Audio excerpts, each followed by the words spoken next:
Now more than ever, innovative technologies are fueling change and sparking new ways of thinking.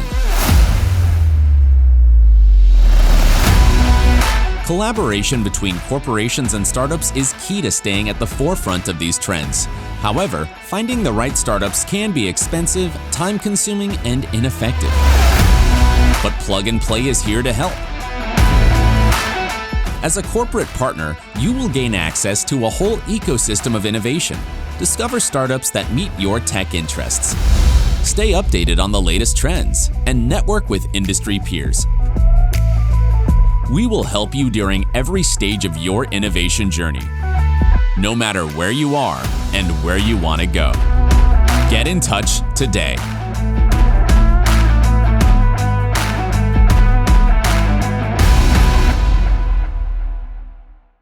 Welcome everyone again. We're so thrilled to have you join Plug and Play's grocery post-COVID panel discussion. So before we kick it off into the panel discussion, we're having Plug and Play's very own Gwyneth Lewis give a short 10-minute trends overview of some of the changes that the grocery industry has experienced over the last couple years. And then she's also going to be giving kind of a future outlook of what's to come post-COVID. So Gwyneth, I'll hand it over to you. Hey everyone, thank you so much for joining our event. We have some great panelists joining us. So I'll dive into the presentation with shifts in consumer behavior during COVID. So before COVID, there was a very traditional shopping experience, high touch, in person. It was casual. You would go from aisle to aisle, kind of meandering about the store, seeing if anything looks interesting, maybe sample new products, touch the produce, make sure the avocado is ripe enough for the guacamole that goes with dinner. And mostly it was a very low pressure experience. If you forgot something, maybe getting in the car was a hassle, but it wasn't a big deal. And because of this, there was a very wide range of basket sizes. But this all changed because of COVID. Suddenly, there was a dramatic shift in grocery shopping behavior. I think we've all heard before that, decades of innovation and consumer behavior shifts occurred in a few months out of necessity when COVID struck. Suddenly, going to the grocery store became scary. It was a necessity almost more than ever, but it was no longer a casual experience. So the average grocery basket size actually increased about 20%. Because people made less trips and were more strategic about what they were purchasing. Technology also shifted to support the new normal. And there were a bunch of startups that used IoT and computer vision to track how many people were within the store to make sure capacity regulations and distancing were followed. And then there also became a boom of online ordering, buy online, pick up in store, and delivery.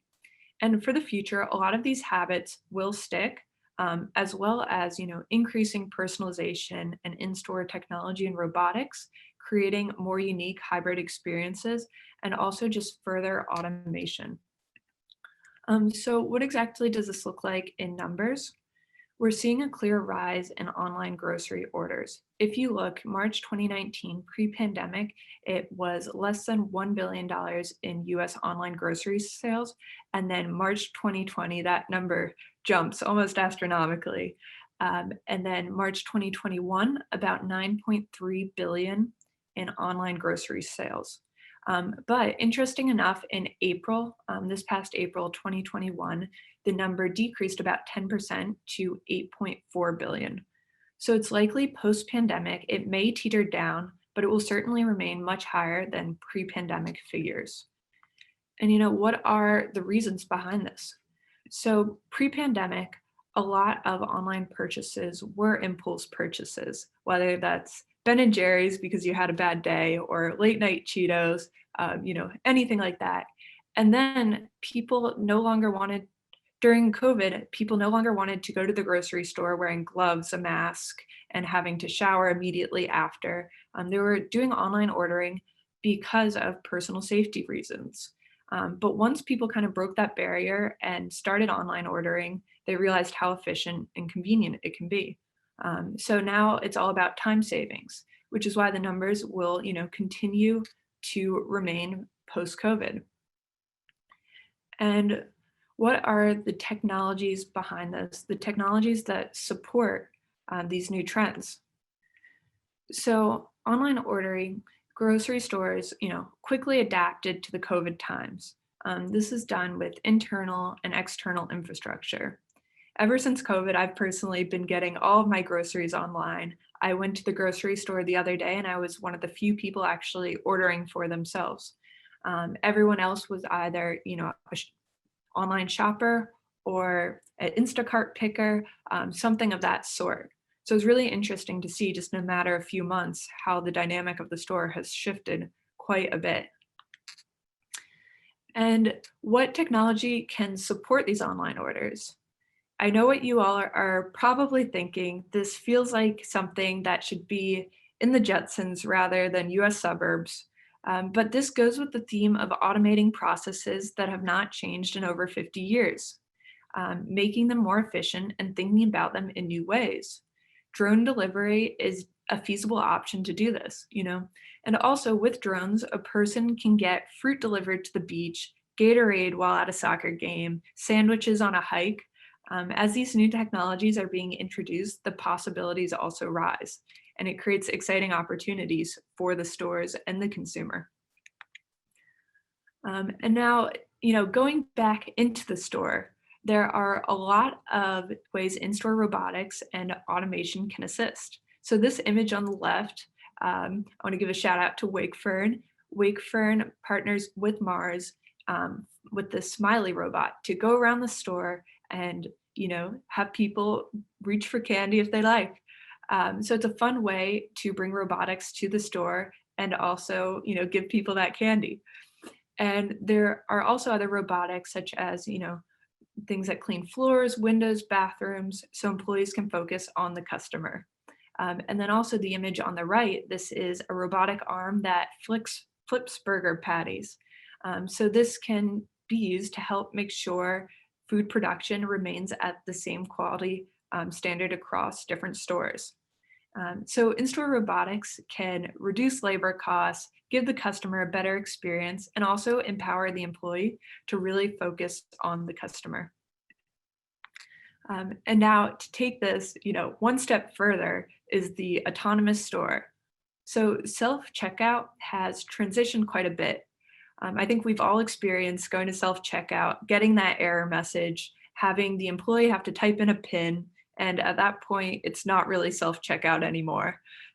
So now stores can use computer vision to detect items without barcodes, and also autonomous stores are available that just scan your palm before you walk in, and you just walk out with your items.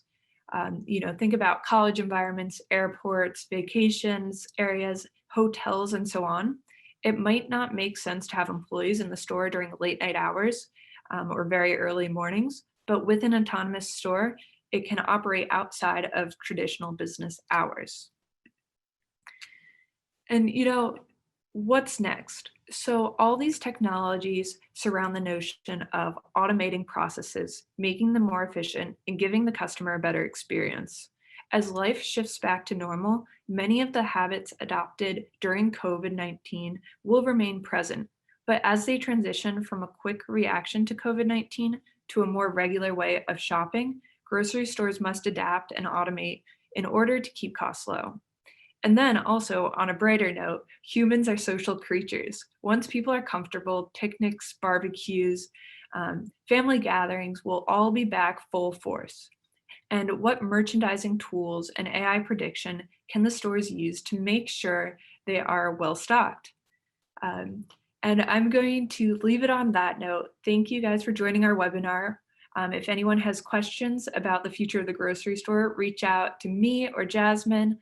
We have incredible startups in our ecosystem, awesome corporate partners who are leading the way, and some great panelists ahead.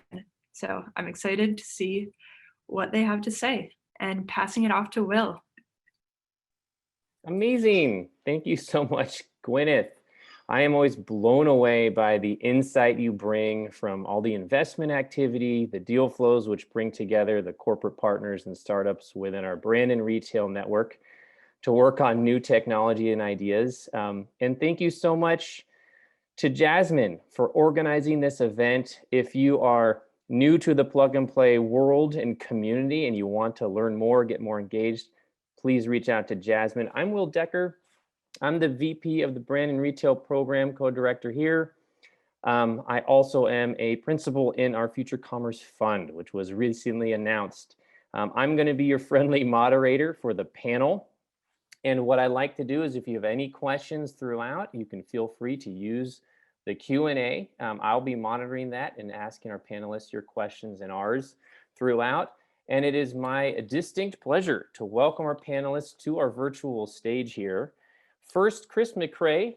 He's our retail innovation leader at Wakefern. And Chris is a wearer of many hats within the IT organization, driving culture change and new technology and pilots through the organization, always bringing new ideas. It's always a pleasure to work with him. He is one of the champions for the relationship with Plug and Play. Welcome, Chris. All right. You are very welcome. Next, Courtney Fagan, also with Wakefern, and she is leading all of the innovation efforts that happen there. Another champion for Plug and Play, and looks like you're also joining us today from the field, from a store. So Courtney, living the dream. Welcome. Hello, it's nice to be here. Thank you. Fantastic. Great to have you. Next, Jeff Orshel. He is the America's leader for retail at EY. In his role, he is responsible for building the right teams, the right thought leadership, and the right strategies for EY's retail clients. And he thinks, according to Jeff, that there has never been a more exciting time in retail. Welcome, Jeff. Everybody, good to be here. Excellent. And we're also joined by the CEO and founder of Centricity, an AI-powered workflow solution measuring consumer demand. Welcome, Michael Brackett. Mike, come on down. I saw you earlier. You're out there. I know you are. Will, I'm trying to start my video. It will not work. Oh, no. Hold on, I can hear you. All right. Oh, keep up. Okay, here I am. Anyway, yes, thank you for having me. Pleasure to be here and looking forward to the conversation. Okay, excellent. And you'll all have more opportunities to tell us and expand on what you do and what it's been like. But I did want to start off by posing a question for the whole group here. We just heard a lot of great insights around technologies and trends from Gwyneth. And the first question I'd like to put to you is, how have the consumer behaviors shifted since the beginning of the pandemic? Anything in particular that's been interesting as far as a trend for you or your company? And do you think any of those shifts will have a permanent, lasting impact on grocery and food service? So with that, who would like to take the first stab? Well, I can jump in here for a moment if I could. Great, go for it.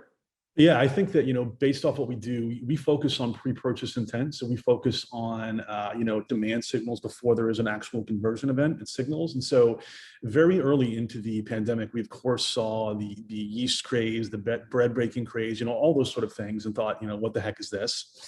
But what's been interesting is, as we've seen that go on, we've seen a lot of those trends, while not as spiky, we've seen them start to sustain. And I think that we attribute that, when we look at the demographical information that's tied to our data, we really tie that back to, especially in dense demographical areas, you really have an entire generation of young people, myself, that perhaps had never cooked before because you didn't have to, all of a sudden be forced to. So you have, one of the largest economic forces in the world now entering the supermarket industry where they weren't before. They were doing takeout or things of that nature.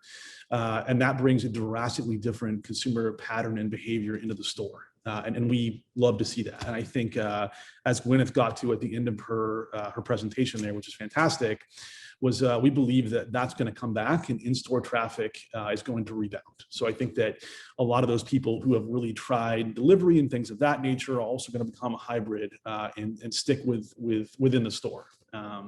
So it was really interesting to see, and we're loving seeing how that kind of progresses. Honestly, even week over week, we're surprised by the changes that we see, greatly exacerbated by children being at home. So the non-foods categories has been huge as well. And it'll be interesting to see, now that the vaccine rollout's happening and behavior seems to be normalizing a little bit, it'll be really interesting to see how that changes and kind of what sticks and what stays. Amazing. Thank you. Jeff? It's interesting, right? Because all the things that Gwyneth talked about, that Mike talked about, the other thing that we're seeing right now is this heightened expectation around convenience, frictionless, and anytime, anywhere. And they say it takes 21 days to make a habit, and we've been in this for 14, 15 months, right? And people now have come to expect, hey, I can go to the grocery store if I want to. I can order it online and pick it up at the curb if I want to. I can order online, I can have it delivered to my home, or I can order online, have it delivered to work or wherever, right? And so there's this whole anytime, anywhere aspect that people have become very accustomed to. And these new channels that we've, because I call them new, even though they were there before COVID, but really they're, as you saw in the graphs that Gwyneth showed, they're really heightened. And I think they're all going to be here for a while. I don't see them going away at all. And I think it's all come to the fact that I, as a consumer, want to have all these options available to me. And you got to think about this in terms of convenience as well. At the beginning of COVID, as Gwyneth said, our basket sizes increased. But I think if you would go on to some of the websites that you shop at, you might see that, hey, I've become really accustomed to having things delivered the same day. Maybe tomorrow is okay, maybe 2 days, but don't go much beyond 2, right? If you go beyond 2, you've lost me. I'll go to Near Street and find some store that has it nearby me, right? And so this whole heightened expectation around convenience, about anytime, anywhere, and taking the friction out of the process, whether that's in store, whether that's online, those are all the things that I think are going to become table stakes for all grocers in the next few years. Jeff, that's really interesting, and I would love to hear from the actual retailers in the room, not from me, but it's my perception, looking in the market and thinking about my former employer and keeping touch there, that obviously it's been a good year for companies like Instacart, Uber Eats, things like that provide these delivery service. But I think that I would stand by long term. Those are massively overvalued companies. And I think that if we're to believe the charts that we saw before, that this truly is a sustained trend, I think that you'll see retailers start to invest in first party services that can do that. So instead of relying on someone like an Instacart, where they can't control the customer experience, they can't control the associate, they're clogging up their stores, they can't even really control the demand, I think you're really going to see investments in first party services that will be detrimental to those third party companies, which I think is understandable and good. So I would love to hear what the retailers think about that. I feel like I want to jump on what you said about the customer experience, because everything everyone said is very accurate. But just even being here, I am in the store right now and I see everyone down there and they're shopping. Is that one of the things about a supermarket, your community supermarket, is that sometimes you're the touchstone, and maybe in the last year, not necessarily the touchstone because we're not touching anything, but you're the one constant. We're on the East Coast, we're in New Jersey.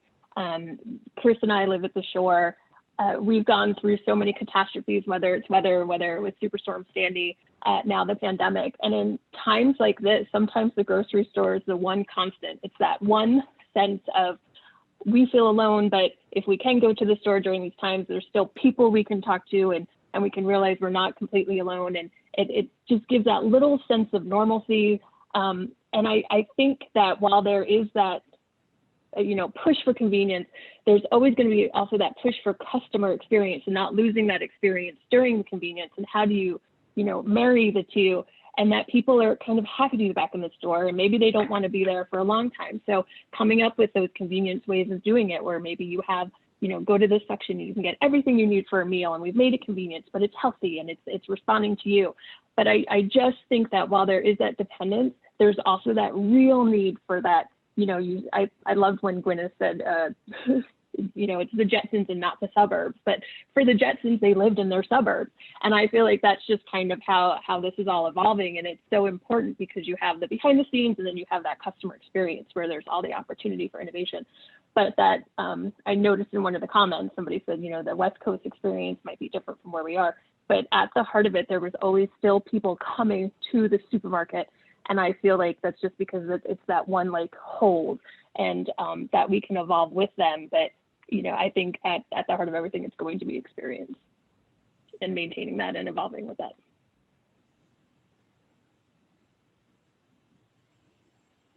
Fantastic. Chris, what do you think? Yeah, I agree with certainly, what Gwyneth laid out. I kind of thought we could just, close our laptops and call it a day. She covered everything. I think there are patterns. There are patterns that are shifting. But when you look at it, it is going to, as Jeff said, and really Mike as well, convenience and controlling the brand, and then controlling costs, right? So that's really where a big aspect. So as you go to, what is ideal? I want anything I want, no matter how big the basket, in 15 minutes at my doorstep. And somebody's going to actually probably call again, because they usually call 3 times when I don't answer.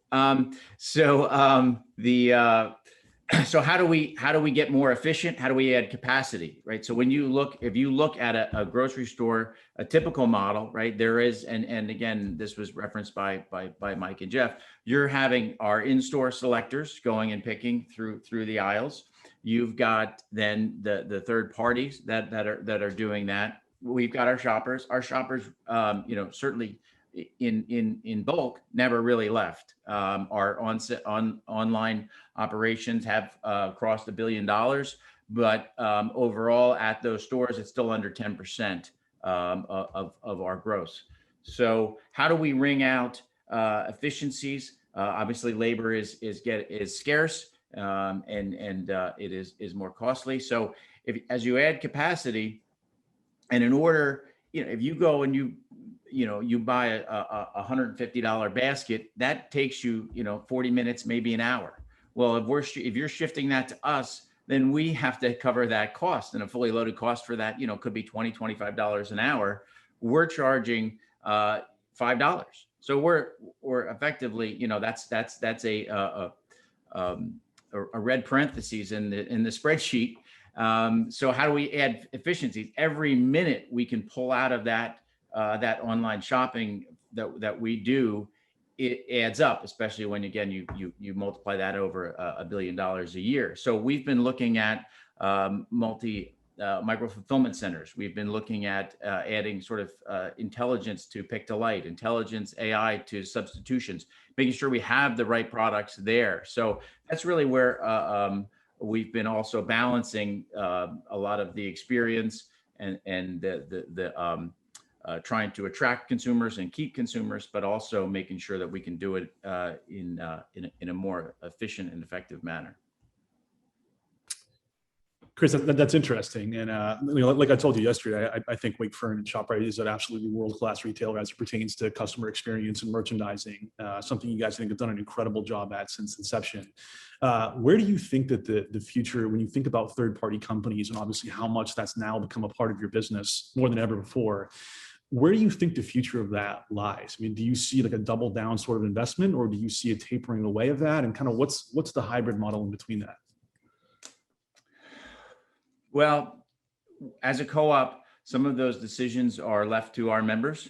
And so there are a number of players that are out there in the space. There is Instacart, there is DoorDash, there is Shipt, and there is our own captive delivery. Curbside pickup is still much larger than delivery. So we see a lot of efficiencies that we've added to that experience. One of the things that used to happen was that typically you would enter the store, you would have your basket prepared for you, and you would maybe grab a couple other things, opportunity for an impulse buy, and then you would wheel that out to your cart. Lots of people didn't want to do that, so we've added the technology so I can let you know, hey, I'm actually on my way to the store, and now I'm in slot number 4 through SMS or through our push notifications through our app. So you would just, we would wheel the completed and also really e-commerce in terms of payment as well. So used to be in-store tender, I go in, get my stuff, just go through the machine, and now it's more of a curbside delivery. So we're looking at ways to make that more efficient and also more convenient. The push is to, again, sort of almost to the 15 minutes to your door and no charge. So that's really the target, but we're making steps to get there. We're looking at lockers. We're looking at off-site lockers. We're looking at, again, sort of lots of the slides that Gwyneth showed. Is there a way that we can branch out with smaller locations through a nano store or a contactless? So we're really looking at everything. We've accelerated some things that we were already looking at, and they've been more broadly adopted because we had some early adopters in our co-op model. That's really interesting. That's really cool to hear that curbside has still stayed so strong throughout the pandemic, and even with the growth in delivery, that's still stayed strong. Do you think that from a margin standpoint, do you guys think that that's more favorable as opposed to like a Uber Eats or something of that nature?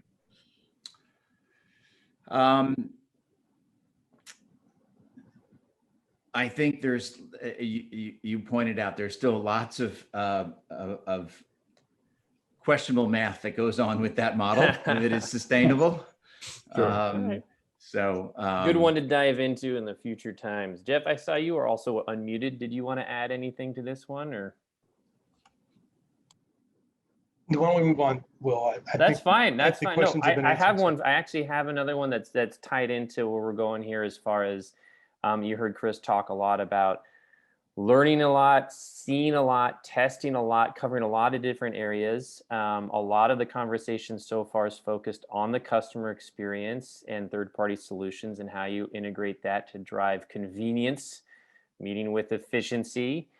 We had a question here in the chat as well around how about the operational side? And I think that dovetails into the next question, which is what capabilities do grocers and food service providers need for the future, right? So is it about being able to listen and try lots of different things? Is that flexibility and being able to adapt? Are there things operationally that you need to get in place and do and get really good at? I guess, what are some thoughts around looking ahead to the future? And any lessons learned or tips and tricks I think would be appreciated as well. One of the things, and Chris hit on a lot of this, is around the cost side of these alternative channels, right? And so, because we stood them up really quickly, and now we got to figure out how to make them run profitably, right? And or try to get them comparable with the in-store shopper. And so, there's a lot of things going on in the space from an automation perspective. Those micro fulfillment centers that Chris talked about, using automation in there so you can pick those orders with less people. There's centralized fulfillment centers like the Okada model in the UK, where they can pick like 50,000 orders in an hour or some incredible amount like that. And then there's also, I would call it kind of thinking through this from a supply chain perspective and using artificial intelligence, think through where do you want to put the product in your supply chain? Because you've added a bunch of new nodes to your supply chain. Can you put all the product in the right place? And so, as an example, if you got for my client, one of the top 5 ordered items on buy online, pick up at store is bottled water. And so do you really want to have a truck show up at the back of the store, unload a pallet, take it out to the shelf, only to have somebody come pick it off the shelf and take it to the back of the room, back of the store, then to stage it for a pickup order, right? And so there's thinking through from a policy perspective, but also from an artificial intelligence perspective in terms of what products you need to have in the right place at the right time.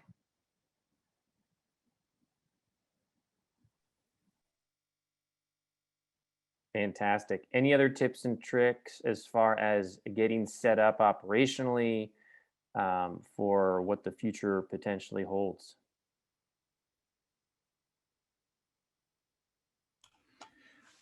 I think, and really what goes off of what Jeff had said, right? So when you look at how you're using your traditional retail space, you're really using it like a hybrid dark store.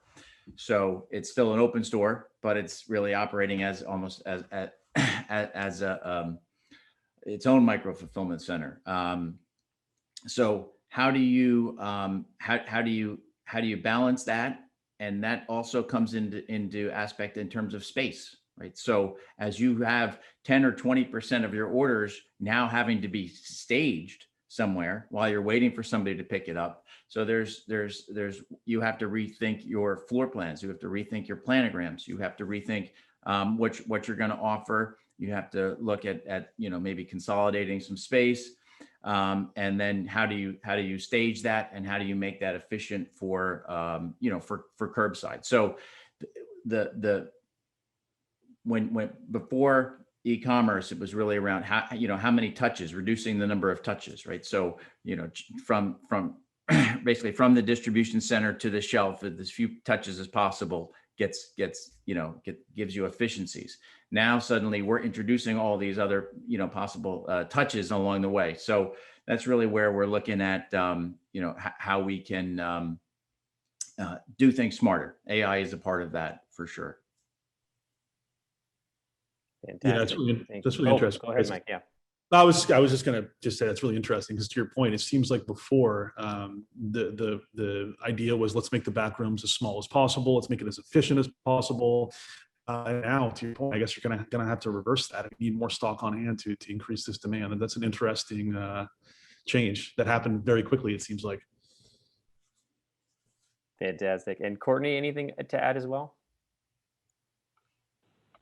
No, I think I pretty much everything that Chris said is what we're experiencing on the operational side and doing that. And it's just being able to pivot, with everything being thrown at us, we had to just kind of, what can we do to make it work, and how can we adapt, and then being able to take that learning and figure out, but how can we make this, how can we capitalize on this going forward? Because now we have audiences maybe we didn't have before. We have people who want to do things maybe they didn't want to do before, and realize, something could come at us at any time, and it's better to be proactive. So it's created just really kind of great opportunities there, and just figuring out how to leverage that. So. Fantastic. And we're getting some questions in from the chat. So one question was around our conversation about, again, customer experience and how so many different things are changing so rapidly. The question was, does that translate, or how does that translate to smaller independent stores or C-stores and convenience stores?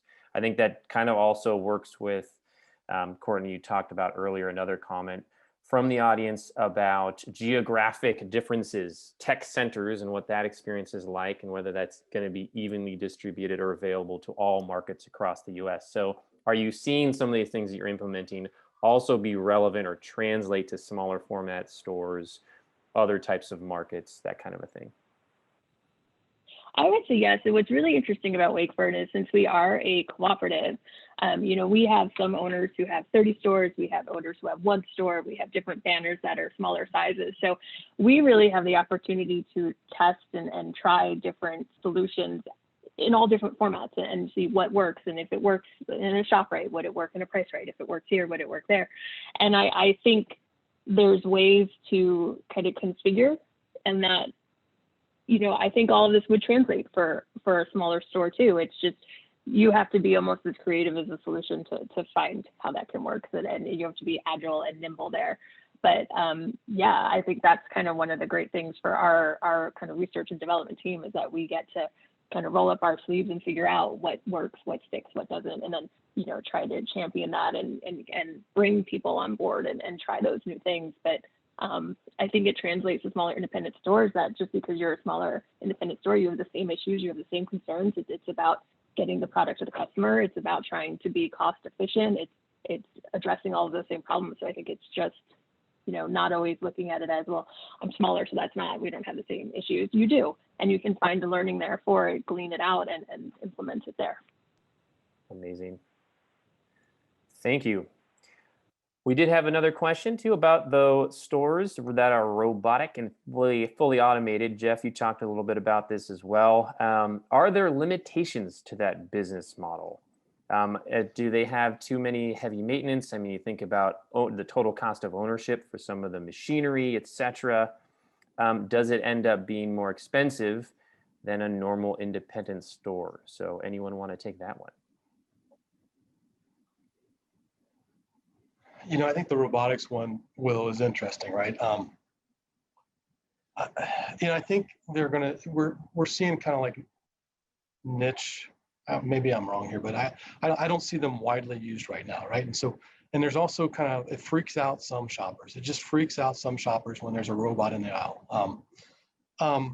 I think as we get more maturity in this space and we're starting to see more improvements in this space and start to see the uses of them become more widespread, I think you'll see them take off. But I'm not there yet, and maybe Chris and Courtney will tell me I'm wrong. I hope they do, but that's kind of my perspective.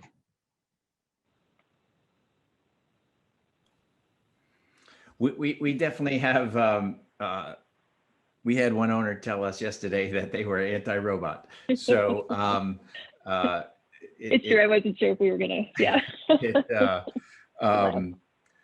Now there are solutions out there that actually do inventory counting or out of stock detection through drones flying around the store. I think we would draw the line with that, both from our consumers and maybe our unions.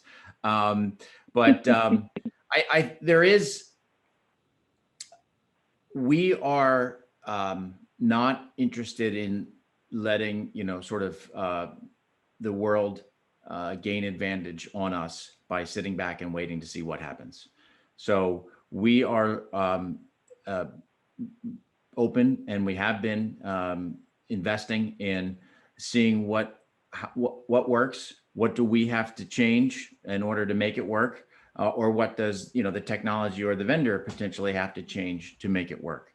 And so I think there is a calculation around what does it cost to pick an item? What are the ways that you can reduce that? What is the variation in terms of the number of items in a basket? Just as Jeff said, we have a micro fulfillment center. It holds 10,000 totes. Why are you taking cases of water and putting them, into the totes so that they can be shuffled around and come back when it's a high frequency item? So we look at what items should be in the micro fulfillment Rubik's Cube, what ones should be nearby, or what things should be topped off, at the store or at a dark store, such as produce or other types of perishables. So we're looking at all of that, and we're learning, and we're adapting, and always trying to look at what's working, what's not working, and what needs to be changed. Hey, Chris, I'm kind of curious on that topic. How close do you think we are to getting a robot that can do the physical inventory of the store, or kind of run through the store at night and tell us what's sitting on the shelf? That's kind of always been an age-old problem, right? Do you think we're getting closer to that? Yeah, we'll connect in 3 months and we'll tell you. So we've done computer vision. We've done cameras on shelves. We are going to be doing a pilot. There is a concern about the consumer sort of infringement around that. So one of the things that is very interesting about that is we did a pilot with about 50 stores where we had cameras on the shelves, and it was telling us when the out of stocks were, but it wasn't able to have a high definition camera that would sort of tell us what item, what's the price of that item, and is it the right item in the right part of the planogram. So we think there's sort of a balancing act of, maybe you have cameras on the high movers, but what we've learned about store operations is it's very hard to run a grocery store. There's too much to do and not enough people to do it. So knowing that every hour something that's out, you really don't have the staff to run around and constantly be doing that. So it's needing to know it every hour is probably actually too frequent of a signal. So we're looking at how to balance that. Fantastic. Fascinating, and more to come on that subject. So Mike talked a little bit earlier about third parties and working with them. In general, I would say the grocery industry has a lot of progress to make in terms of working quickly with the startup community and implementing new technologies and ideas. I would also call out Chris and Courtney and the Wakefern team. You won an award at Plug and Play for your engagement with our startup community. So what can the grocery operators here today do? What capabilities do they need to put in place or think about when working with startups? I love all of your opinions on this. And Mike, from your side of the view, what makes a good pilot or partner on the other side of the table? Who would want to talk about this one? So I have to laugh because I know that lately I've seen articles where there's third-party vendors who have talked about trying to work with the grocery industry and how they're like relics, and it's trying to with vintage in their fossils. And I think, it takes time, because a lot of times you have kind of these processes that are in place. Like with Wakefern, we've been in existence since 1946. So you're talking about like 75 years plus of experience, and you're coming in with this new solution to families that have been in business for 75 plus years, and you're going to tell them how to do their job. Whereas they're going to tell you how they think you should be doing your job, and you have all of this kind of great collaborative discussion. But I think the most important thing is to kind of know your audience, take that kind of human empathy element of like, all right, so we're trying to change a culture. Like we have these great solutions, but we're changing an established culture that's going to be a bit, hesitant because they've been in existence for 75 years and they've weathered so many different trials and tribulations, but we can work together. So I think when you come at it from that point and try to understand, or at least don't call them like relics to their face, like that, it helps to keep the conversation going and understand that it's just, we have to get through these hurdles. And I think for us, it's great because we are the people that usher, we become the champions. You find that kind of champion that like talks to everybody and can understand what the hurdles are and understand what their objections are going to be, and have the arguments to negate that, to bring them to your side. Like Chris said, we had the owner who said, I'm anti-robots. And I said, well, we like a challenge. So we're going to show you why it can be a partner with your people. And I think it's also important for the third party to understand that when you find that champion, they might not have a title that's like CIO or vice president, but they're going to be the people that get you to those titles, and to trust their process and what they're saying to you. And that when you really become that partner, can navigate and sometimes even expedite processes like legal and whatnot.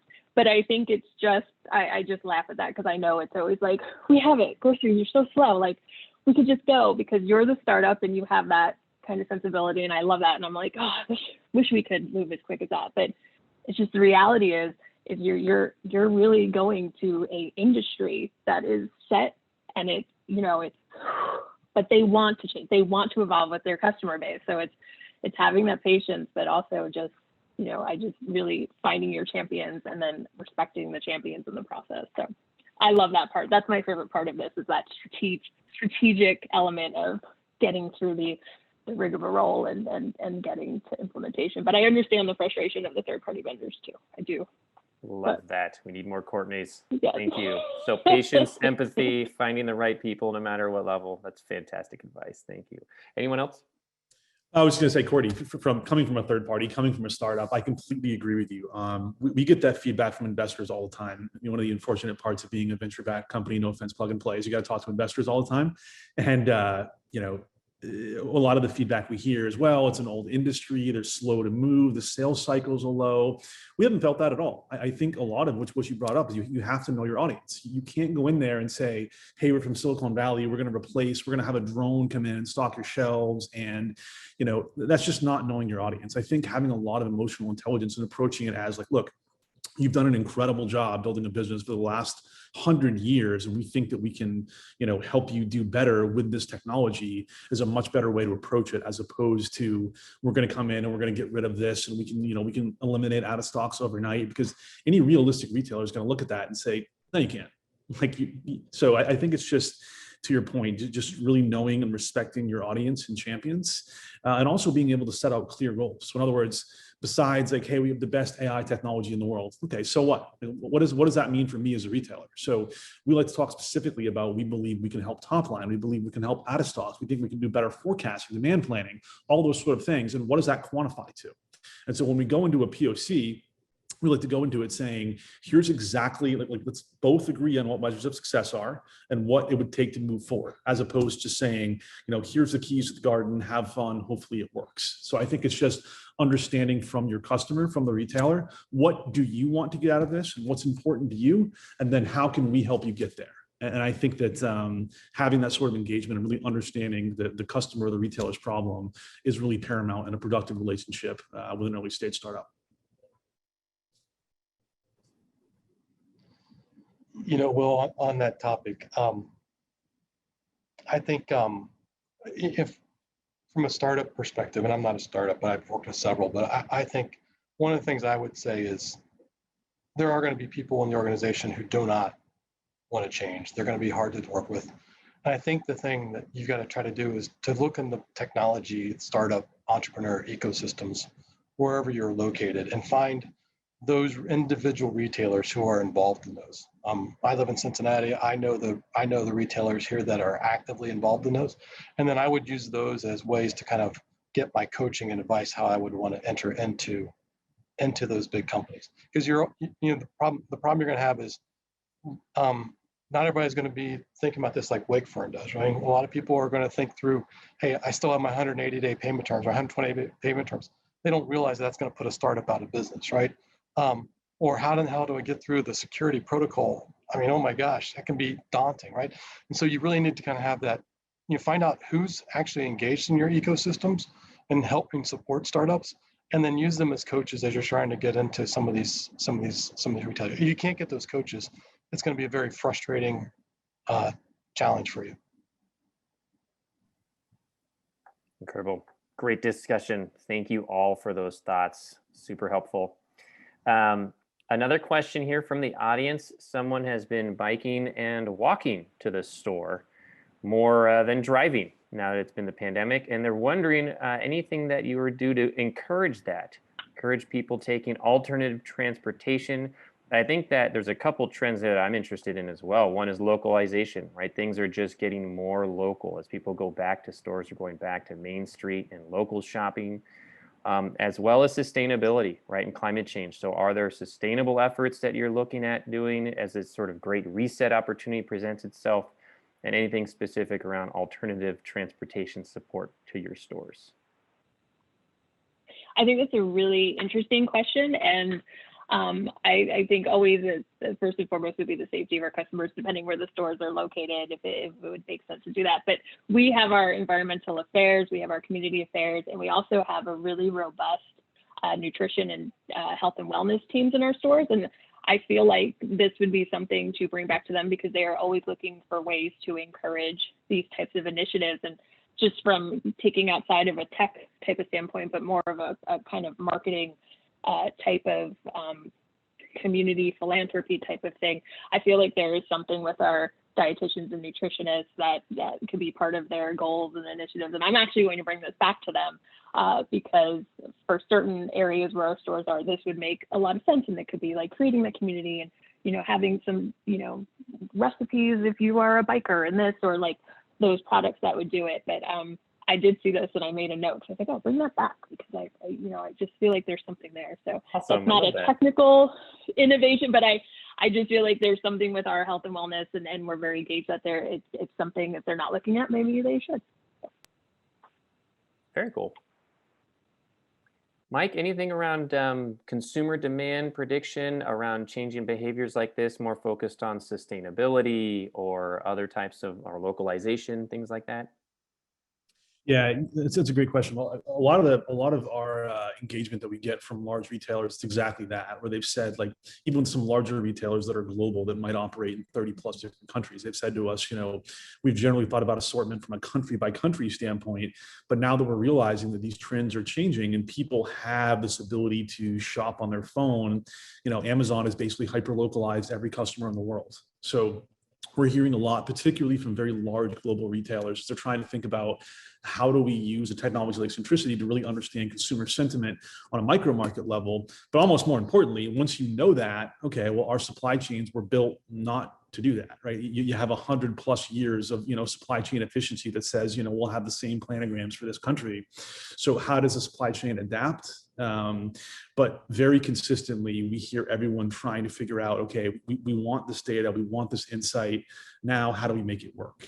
So we hear that consistently. And regarding sustainability, we do see a lot of trends on that. And I think back to my time at my former retailer, Hannaford, who's a part of Ahold, they were really, really big into that. And you mentioned dietitians. I think it's really hard to quantify if there was a business they were definitely first to market for that. I think it's hard to quantify if there was really a good business metric for that. I mean, they had like the first platinum LEED certified supermarket, and we looked at comp store sales, and it was exactly what you'd expect. It wasn't like people were flocking there. So I think it's more of like a brand equity sort of like thing, which again is important no matter what. But I just think from my previous experience, I think a lot's probably changed since then. But I think it's kind of hard to quantify. If that's really going to be something that's going to affect the top or bottom line and get more people in the store. Amazing. I think we have maybe time for one last question here, and I'm going to kind of play off of what we got here in the Q&A, which was your views on trade spend levels. Do you expect brand trade spend levels to rebound? Maybe even back to pre-COVID levels. And I think I'll just broaden that a little bit, which is, again, things that you think and consumer trends that are going to be impacted post-COVID, and any blind spots, anything that we've missed, anything that we haven't seen yet that you think might be on the lookout for, and maybe some final advice.